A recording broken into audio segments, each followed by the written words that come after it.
April 1945, somewhere near the small German town of Aschaffenburg. The war was collapsing like a house of cards.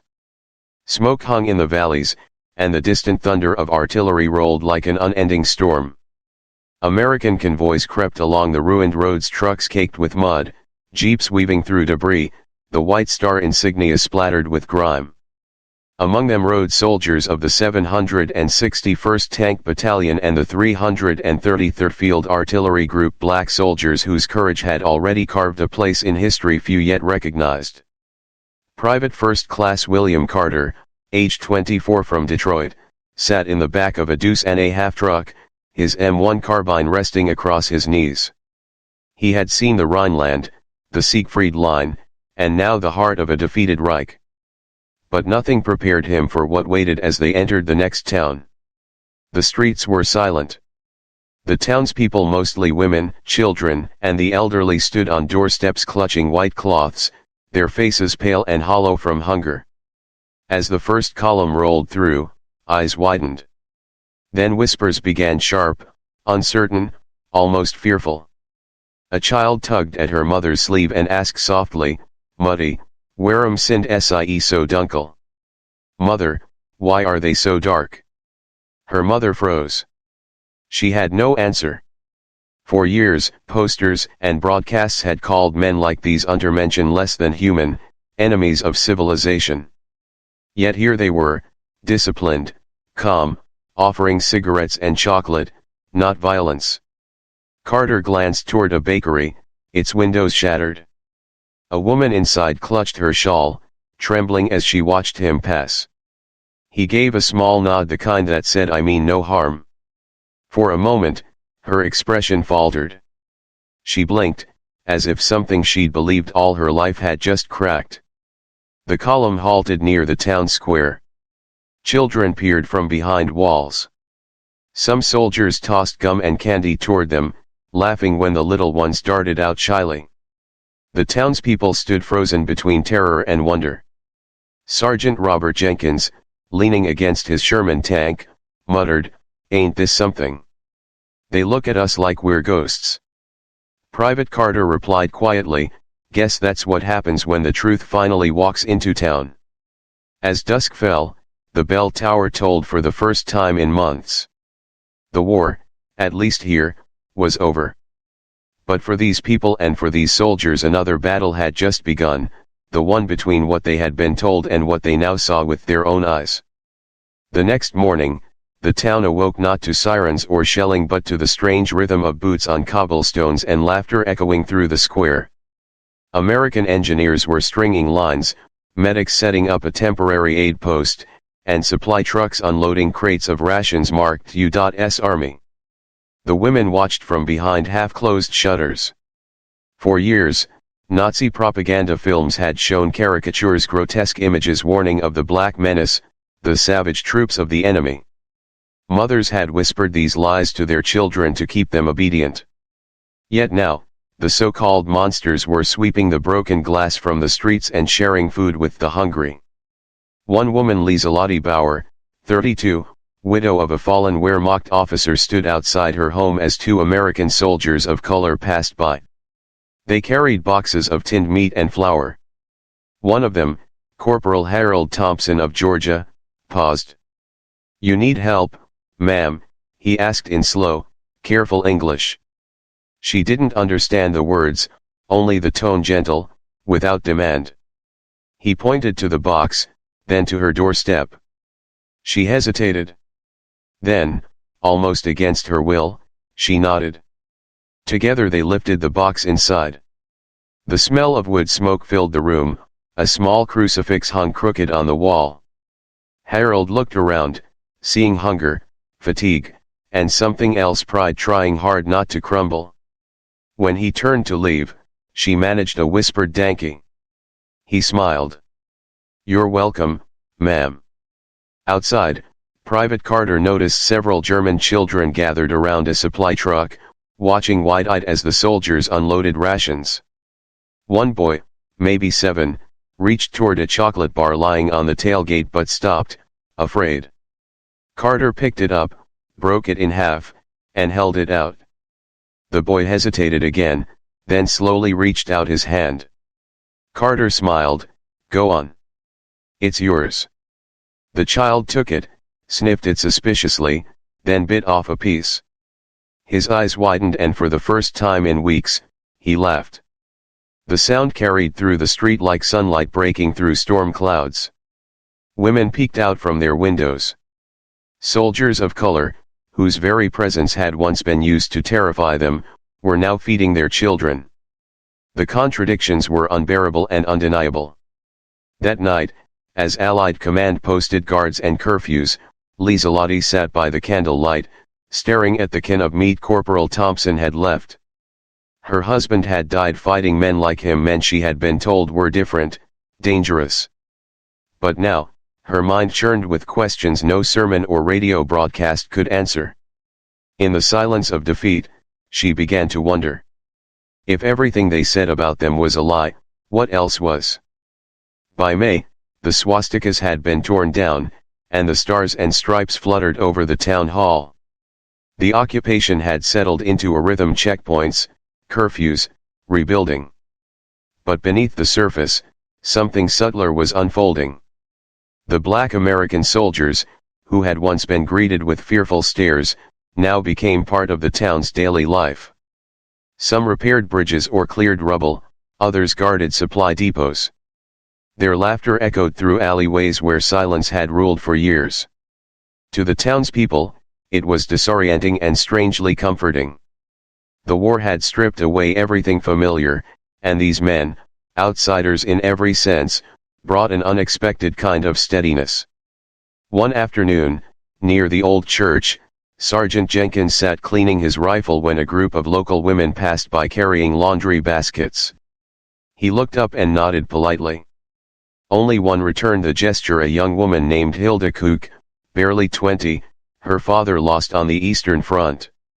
Her friends scolded her softly as they walked away.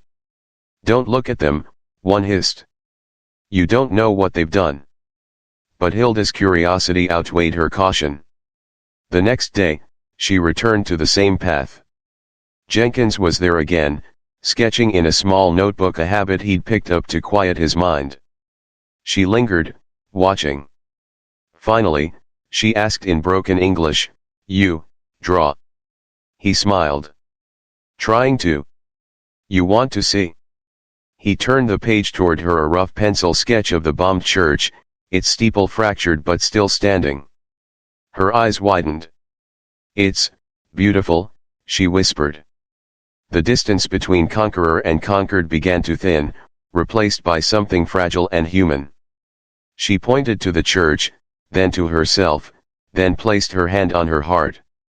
"My home," she said softly. Jenkins nodded. "It's still here," he replied. "Like you." That night, Hilda couldn't sleep. The sound of boots outside no longer frightened her. Instead, she thought of the man with kind eyes, the soldier who had drawn her home as though it mattered. Across town, Corporal Thompson wrote a letter by candlelight to his wife back in Augusta. "Baby, these folks were told we're monsters. You should see their faces when they find out we're just men, tired, hungry, same as them. Makes me think maybe we're all healing from the same wound, even if we don't know it yet." Outside, the Rhine wind carried the faint melody of a harmonica, soft, mournful, drifting through the ruins. Somewhere, in the heart of a broken Germany, the first seeds of understanding had begun to grow. Summer 1945 arrived quietly. The fighting had stopped, but the war's echoes lingered in shattered buildings, in the hollow eyes of refugees, and in the uneasy hearts of those learning to live beside their former enemies. The American command had established a field kitchen in the town square, and every noon the smell of stew drifted through the ruins. Children gathered first, clutching tin cups and bowls. Then came the women, hesitant, ashamed, but hungry. Among the servers was Private William Carter. His easy laugh and gentle patience had made him a familiar sight. One afternoon, as he ladled soup into a woman's bowl, she looked up at him, really looked at him for the first time. Her name was Marta Engel. Her husband had vanished in Russia, leaving her alone with two small children. She had been one of the first to hide when the American column arrived. But now, face to face with Carter, she felt none of the fear the posters had promised. "Danke," she murmured. Then, searching for words, she added haltingly, "You, good man." Carter smiled. "We try," he said softly. That same week, a group of townspeople gathered at the church courtyard for Sunday service, the first since the occupation. The pews were half empty, the priest's voice trembling. Outside, curious soldiers listened from a distance. When the final hymn began, something unexpected happened. Hilda turned and saw Sergeant Jenkins standing near the gate, hat in hand. For a long moment, the congregation fell silent, unsure how to react. Then the priest, his voice steadying, said quietly, "All are children of God. Even those who once stood on the other side." A few heads turned away. But one old woman crossed herself, and slowly, others followed. Jenkins stepped inside, his boots echoing on the stone floor. He bowed his head, not as a soldier of occupation, but as a man seeking peace. Hilda felt tears rise to her eyes. In that gesture, simple, humble, centuries of prejudice seemed to falter. After the service, the priest approached him. "You fought for your country," he said in accented English. "Now, you teach us how to be human again." That evening, as the sun dipped behind the hills, laughter and music drifted through the square. A few soldiers shared food with local families: bread, tinned peaches, coffee. Children played with discarded helmets, chasing one another between burned-out trucks. The barriers that propaganda had built were crumbling, brick by brick. And for the first time in her life, Marta Engel watched her son run toward a group of black soldiers without fear, and she did not call him back. She only watched, silent, as the boy climbed onto Private Carter's knee and began to laugh. Autumn crept over Bavaria, tinting the forests gold and red.